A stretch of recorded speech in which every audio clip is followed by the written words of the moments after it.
Next up, please welcome Robert Comeau. He's an English, not yet. I have to give you his credentials so you know he's legit. All right, he's an English teacher at another course to college in Boston, and he believes in the power of reflective writing to bring out the best in our students, but also in ourselves. Now you can clap for him.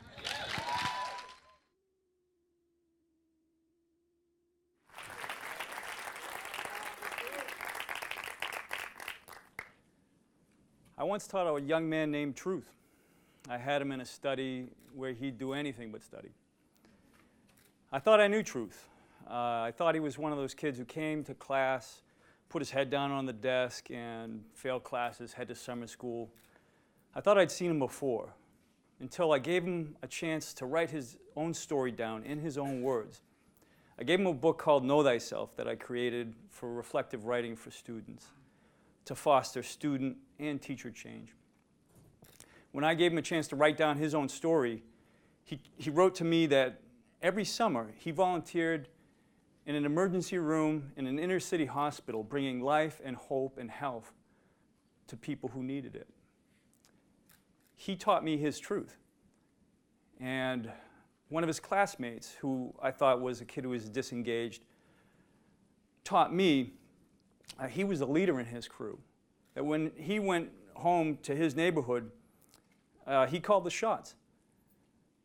And sure enough, once he told me that, I saw the truth. When he leaned into class discussion, his peers leaned in.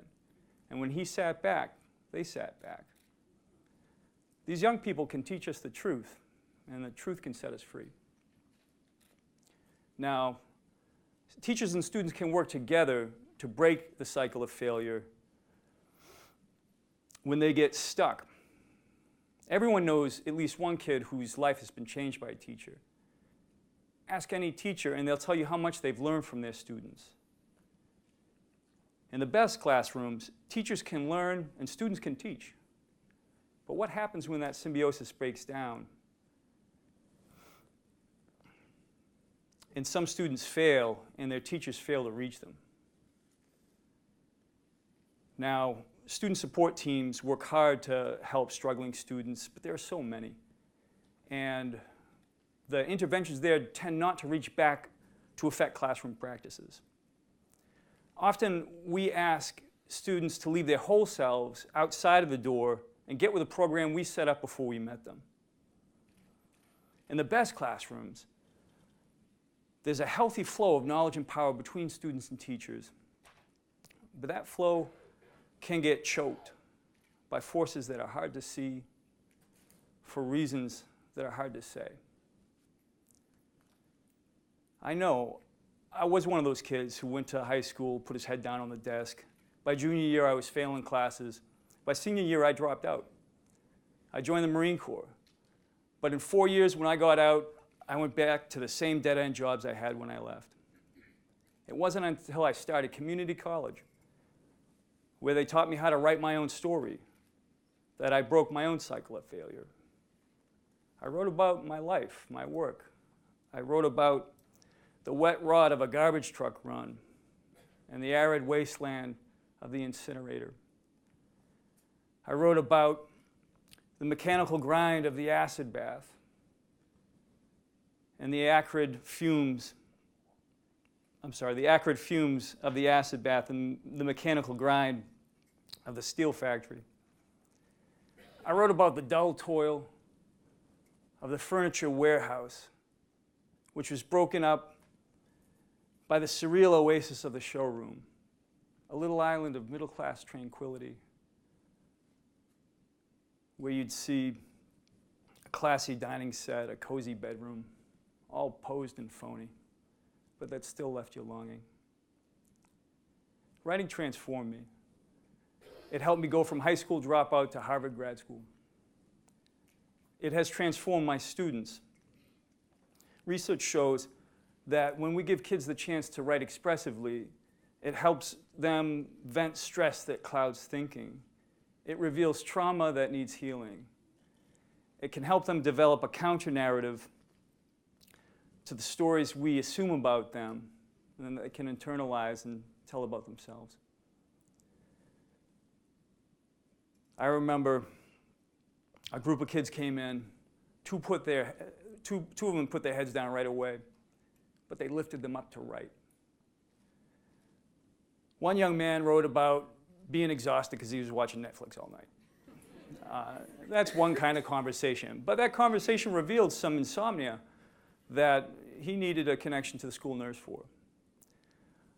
His classmate, a young woman, wrote for 3 pages about discovering her brother the night before on the front steps suffering from stab wounds. And she had spent all night in the emergency room with him. That's a very different conversation. But a teacher can assume both of these kids are disengaged, maybe they don't care, but give them a chance to tell their story and they'll tell it. And it'll help create a counter-narrative for themselves and for their teachers. When we're stuck in a cycle, we can't see our way out alone. I remember teaching a fellow who was disengaged. He had been suspended for fighting, searched for drugs. He was failing classes. He wrote in his journal, "I'm not the thug they think I am." It was the seeds of a counter-narrative and answered back to the racist discourse he felt himself under. When it came time to write his college essay, he wrote about being a kid who was happy, having a nice life, all the toys he wanted from the TV commercials, and a mother who seemed magic to him, popped meals right out of the microwave. Until one day the boys in blue came without a knock, and that magic mother disappeared.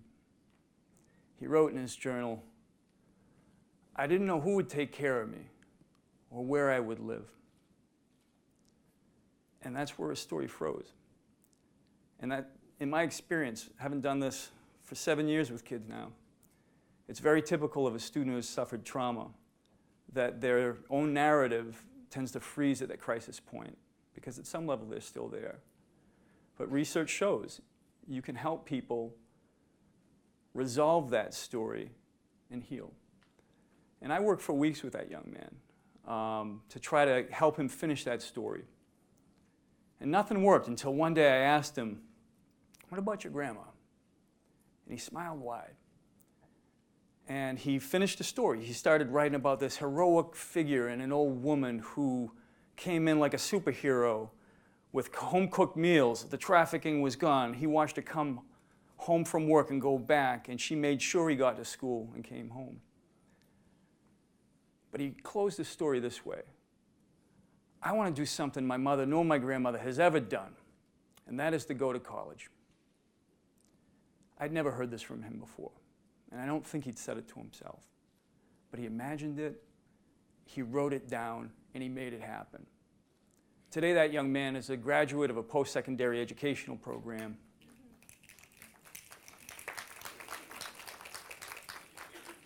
He wrote himself there. Educators, ask your students to write down their stories and help coach them from crisis to resolution. Ask them to write down their strengths and help them reason through negative self-talk. Ask them to write down their goals and help them plan small steps to reach them. If you give your kids the chance to write expressively, narratively, they will re-author their own story, rewrite your understanding of them, and help you transform your teaching. Know thyself, teachers and students, and we'll better learn together. Thank you.